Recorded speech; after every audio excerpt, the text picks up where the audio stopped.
Outer unit का temperature 80 degree centigrade तक होता है, जो हमारे एनवायरनमेंट टेम्परेचर से ऑलमोस्ट डबल है। लेकिन इंटरेस्टिंगली 1 मीटर दूर अंदर की यूनिट का टेम्परेचर 16 डिग्री सेंटीग्रेड तक होता है। एक बहुत ही इंटरेस्टिंग फैक्ट है, एयर कंडीशनर के अंदर जो गैस होती है वह क्लोज लूप में फ्लो करती है। इसकी गैस कभी खत्म हो ही नहीं सकती है। और यदि क्लोज लूप में यह फ्लो करती है तो कुछ लोग बोलते हैं कि यह गैस एनवायरनमेंट के लिए हार्मफुल है, तो यह सभी डाउट इसकी वर्किंग के साथ में क्लियर करते हैं। एयर कंडीशनर की कोई ज़्यादा कॉम्प्लेक्स इंजीनियरिंग नहीं होती है, स्टार्टिंग होती है कंप्रेसर से। एयर कंडीशनर का हार्ट यही डिवाइस होता है और इस कंप्रेसर के अंदर आज के मॉडर्न टाइम के अकॉर्डिंग एक एनवायरनमेंट फ्रेंडली गैस भरी जाती है, जिसको R32 बोलते हैं। इस गैस को रेफ्रिजरेंट भी बोल सकते हैं। जब कंप्रेसर इस गैस को कंप्रेस करेगा तो इसका प्रेशर बढ़ने लगेगा, जिसकी वजह से टेम्परेचर भी बढ़ने लग जाएगा। और जब गैस कंप्रेसर से बाहर निकलेगी तो इसका टेम्परेचर होगा 80 डिग्री सेंटीग्रेड। अब इस हाई टेम्परेचर को हमें थोड़ा ठंडा करने की जरूरत है, तो रेफ्रिजरेंट पहुंचता है कंडेंसर कोयल के पास में।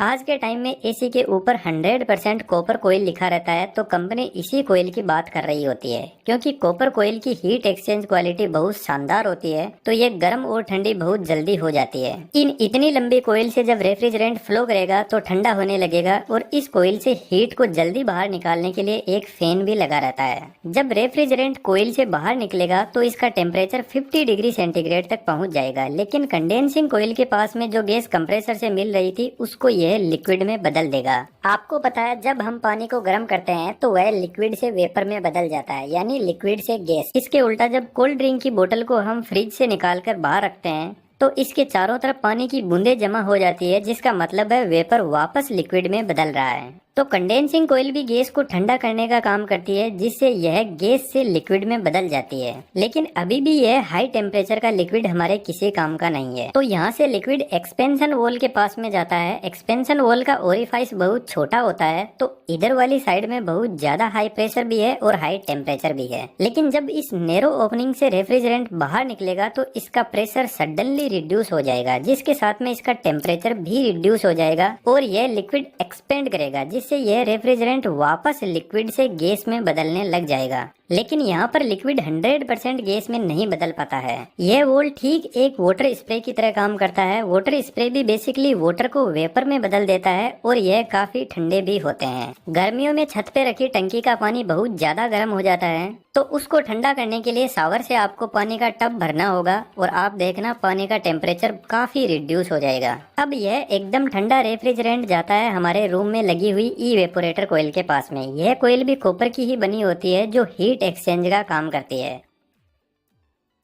कोयल रूम में कितनी हीट को एब्जॉर्ब करेगी इसको टन में मापा जाता है। 1 टन लगभग 3500 वोट हीट एक्सचेंज करता है, जबकि 1 टन का एसी 1000 वोट आवर की इलेक्ट्रिसिटी कंज्यूम करता है। जब ठंडा लिक्विड रेफ्रिजरेंट इस कोयल से फ्लो करेगा तो यहाँ पे लगा हुआ फैन इस ठंडक को पूरे रूम में फैला देगा। जिस तरीके से कोल्ड ड्रिंक की बोतल के चारों तरफ पानी इकट्ठा होता है, ठीक वैसे ही इवेपोरेटर कोयल काफी ठंडी होती है, तो इसके चारों तरफ भी वाटर के वेपर इकट्ठा होने लग जाएंगे, जिनको साइड में कलेक्ट करके इस पानी को बाहर निकाल दिया जाता है।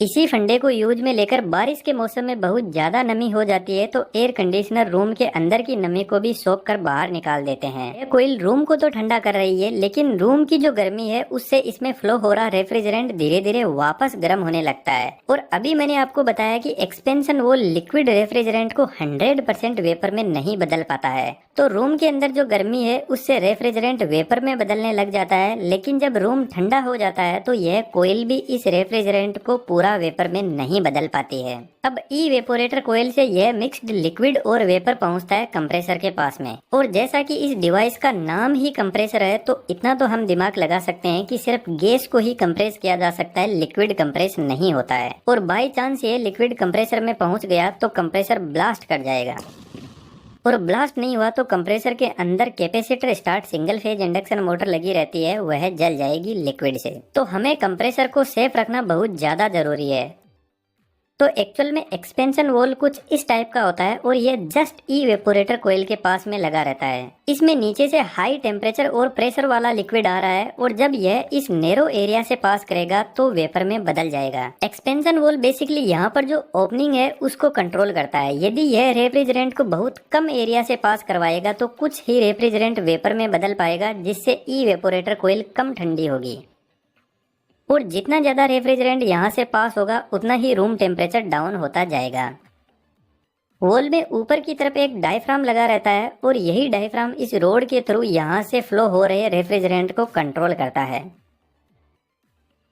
और इस डायफ्राम को कंट्रोल करने के लिए कुछ एक हीट सेंसिंग डिवाइस इवेपोरेटर कोयल के बाहर की तरफ एग्जिट पर लगी रहती है। इसमें एक लिक्विड होता है जो काफी हीट सेंसिटिव होता है और इस हीट सेंसिंग डिवाइस के लगाते ही एक्सपेंशन वॉल का नाम बदलकर हो जाता है थर्मल एक्सपेंशन वॉल। मान के चलते हैं आपने एसी को 16 डिग्री सेंटीग्रेड पर सेट कर रखा है। जैसे ही रूम का टेम्परेचर 18 डिग्री सेंटीग्रेड पर पहुंचेगा तो इस हीट सेंसिंग डिवाइस में जो लिक्विड है वह गर्म होकर वेपर में बदलेगा और डायफ्राम के ऊपर फोर्स लगाएगा, जिससे ज्यादा रेफ्रिजरेंट पास होगा और कोयल ज्यादा ठंडी होगी। कोयल ज्यादा ठंडी होगी तो रूम की हीट को ज्यादा एब्जॉर्ब करने लगेगी और इस हीट से कोयल के अंदर जो पूरा रेफ्रिजरेंट है वह वेपर में बदलने लग जाएगा और हमारा कंप्रेसर एकदम सेफ रहेगा।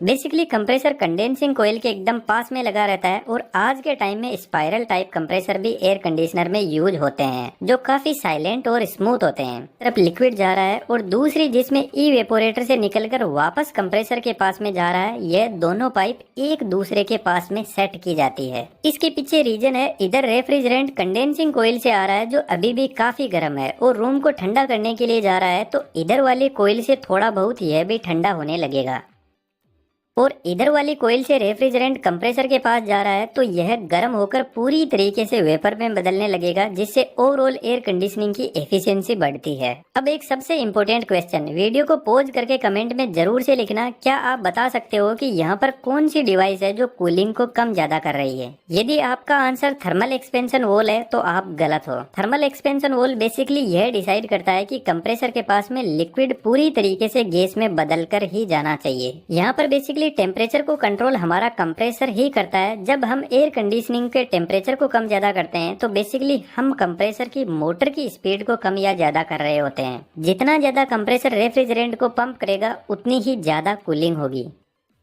तो यहाँ पर आपने देखा पूरा का पूरा सिस्टम एक क्लोज लूप में काम कर रहा है, गैस कहीं से लीक होती ही नहीं है। तो एयर कंडीशनिंग की गैस खत्म हो जाए कोई चांस ही नहीं है जब तक इसमें कोई लीकेज ना हो। तो पुराने जमाने के एयर कंडीशनिंग में लीकेज की वजह से यह एनवायरनमेंट और हमारे दोनों के लिए ही खतरनाक है। रेफ्रिजरेटर का मैकेनिज्म भी ठीक ऐसे ही काम करता है।